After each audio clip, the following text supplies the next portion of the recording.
right, so today we have a really cool technique that you're going to be showing. You have figured out how to do kind of a relief painting effect. Is Yeah. that So a lot of this, or a lot of you guys might go old school with this, or it might remind you if you have any background with painting. It's kind of a watercolor technique. So basically, water doesn't sit well on a fat or an oil. So what we're going to do is we're going to paint with cocoa butter, and then we're going to do a water wash over it, and the water just beads right off of that cocoa butter because it's a fat, and it doesn't like to sit on that. So it's basically when you were maybe a kid, if you would draw with crayons and then you would wash over it with, paint, watercolor paint, it would disperse and it wouldn't show up where you wrote on with the crayon. So that's kind of what we're doing here. So, and it's a technique, awesome? it's also called masking. It's very similar to that, so in Okay. watercolor painting too. Very cool. Yeah, I've seen the technique done before on canvas, but Yeah, to see it done on cake is really cool. So, yeah. It was one of those ideas that was just like floating around in my head. I'm like, I wonder if that would work. I wonder if that would work. I wonder if that would work. And then I tried it the other day and I was like, yes. But I know, and you were telling me, Amelia, that you had the same idea, so I thought that was just so cool. I know. I was thinking, when you mentioned that, I was like, oh my gosh, I've thought of trying that before. That is so cool. It's a great minds think alike. Okay. That's so fun. That is so fun. All right. So, do you have your setup all ready to go? We can just jump right into it. Again, if any of you guys have questions throughout, make sure that you ask the questions in the chat box, and we will filter through those and try and get as many questions asked as we can. And we'll just go from there. So yeah, go ahead, Avalon. So I'm going to refocus you on down here on the table. So what I use is Loran oils, cocoa butter. I don't know if you can see that. And so I just take this when I'm preparing the cocoa butter. I take a mug of water. It's just like halfway full, and I warm that up in the microwave for about a minute and a half just to get some steam going. And then I will take a spoon and I will just take the cocoa butter into like a little glass thing. We're basically going to create a little double broiler. So just spoon some cocoa butter right into there, and I've already melted some earlier. So where did you get this, Lorenz?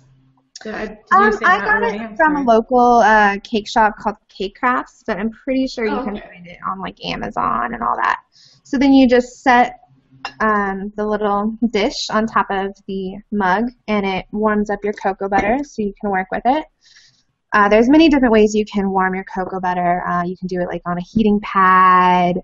You just don't want to overdo it because you can actually make it start separating and do some funky stuff.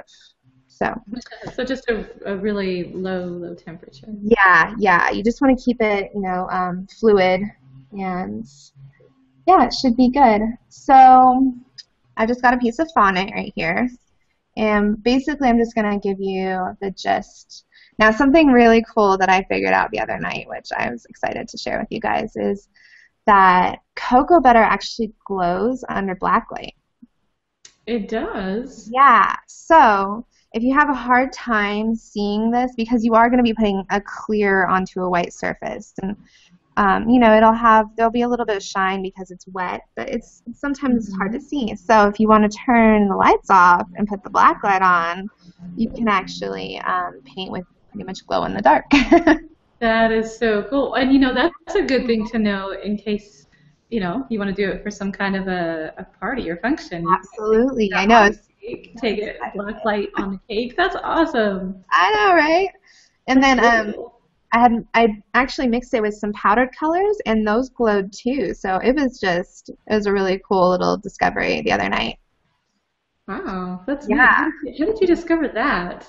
I was just like, there's got to be a better way to see this, because I had a feeling people might have a hard time seeing what they're doing, and I'm like, I have a black light, let's just see what happens. And I was thinking the fondant might glow a little bit, but it actually ended up being the cocoa butter. And it's kind of like this greenish, like glow in the dark paint kind of color. It's interesting. Very interesting. Yeah, so there's a happy little extra tip. I'm gonna go play around with that. That's really Right? cool. Okay, so this one, so I'm just going to do some basic painting so you can see the idea. You probably can't see what I'm doing, but I'm just painting some cocoa butter straight onto there. So once you kind of get your design, you then want to put it in the fridge. So, you can do this straight onto a cake. The only thing I would suggest is not doing it straight onto a cold cake because it will solidify as it goes on and it might not have as much fluidity. But so I have some that I put in the fridge already and that already have set up. So here's like some set up cocoa butter and it's just a basic pattern.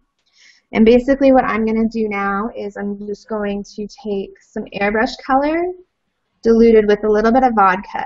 And I find that vodka works a little bit better than the lemon extract only because lemon extract evaporates so quickly that it'll sometimes evaporate right onto the cocoa butter. Okay. So if you can see that, I'm just painting right over it. Look at that. And it's balling off. That is so cool. So I thought that was just so much fun. It kind of reminds me of there's like these patterns that you can find in like tropical like resort areas, like where they've got the almost bleach. Oh yeah, like the Hawaiian like tie-dye type of So I thought you can do so many different patterns too, and then if there's like a lot of beating up of the color on the cocoa butter itself, you can always go through and just whisk that away. Dry brush it off. Yeah. Yeah. Okay. A Q-tip works really well for it too. Perfect. So you can do There are so many things that we can do with this. Oh, I'm loving this. Oh my goodness. Okay, so I'll show you, and then you can always bring some other colors in.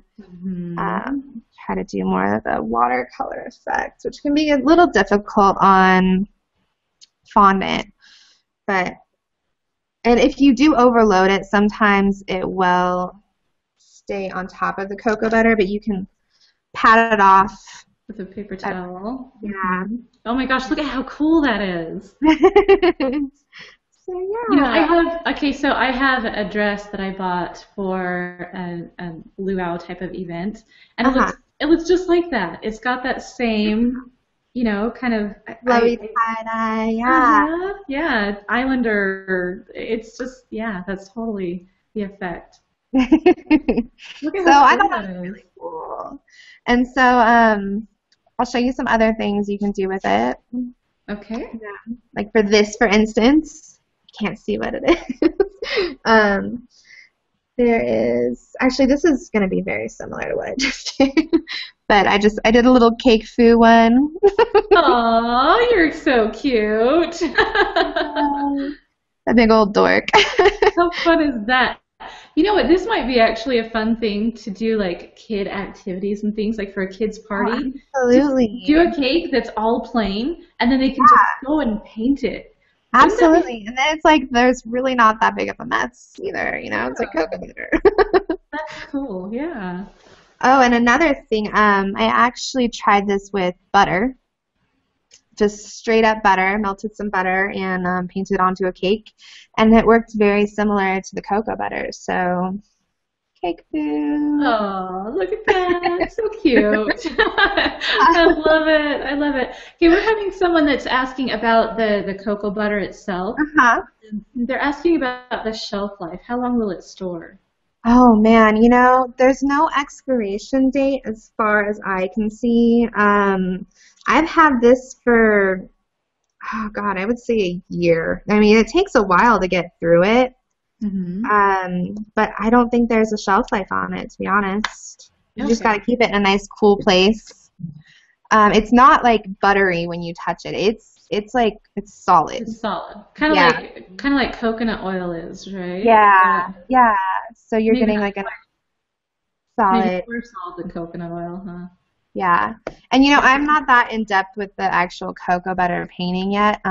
Michelle Boyd is really, really good at that, so she might be better one the to one talk to ask. And we are actually about. having Michelle Boyd come on soon. Oh, So good. if Perfect. you have your cocoa butter questions, Michelle will be able to answer them in a couple of weeks. Yeah, I So have that's awesome. for her. Perfect. So this one I pre-painted this with cocoa butter and the colors. So I used powdered colors and I mixed them with cocoa butter itself and I painted this. And I thought it'd be fun to show you guys what a wash would look like if you wanted to do like a nice little blue sky behind it. Just to show you that, you know, it'll stay on there. It won't change the color of your cocoa butter. Oh, that's so cool. I mean, that way you can, Color. yeah, you can paint with the cocoa butter and then, you know, paint over it and not have to smear stuff. Yeah, That's a great exactly. way. Or layer the colors. Yeah, that's really cool. I love that. Really good option. And you can be fast. I feel like it's faster, you know, like you're just like, all right, bam. You don't have to be quite so careful, right? Exactly, yeah, which is nice every once in a while. Yeah, that's really cool. Okay, so we have a lot of people asking about the medium also. Yeah. Do you know if this can be done on buttercream or on modeling chocolate? I know on modeling chocolate because modeling chocolate is also a fat. So what's going to happen is the modeling chocolate is going, It's going to beat up on the modeling airbrush chocolate is going to as well. beat up. Yeah, it's just like the cocoa butter. So it wouldn't work well with that. I don't think it would work well with buttercream either because it is also a fat. So we're working with fats and waters. I don't know the technical terms. Yeah. But it does work really, really well on icing sheets. Perfect. So not wafer paper, I will say that, but icing sheets that you can get like to print on. Yeah, So, like the ones that Icing Images has, like the edible icing images. So you can, if you're not very confident with putting it straight onto your cake, that might be a good route to go to first do it onto that and then put it onto your cake, just because, you know, once you lay that cocoa butter down, you can't take it off really. It's going to leave that, that spot is going to have that grease. So no matter what you put on it, it's probably still going to be there. Okay. If that makes sense.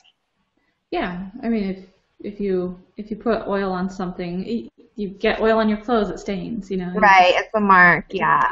So it would be fun to, I don't know if anyone's figured it out yet, but a good way to transfer the cocoa butter onto the cake.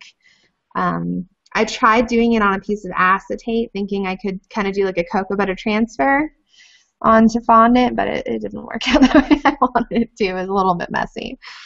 But if someone can figure that out, please share. All right. So this one, I actually painted the piece of fondant with blue, and then I went over it with the cocoa butter. So it's going to keep that blue color that's behind it. So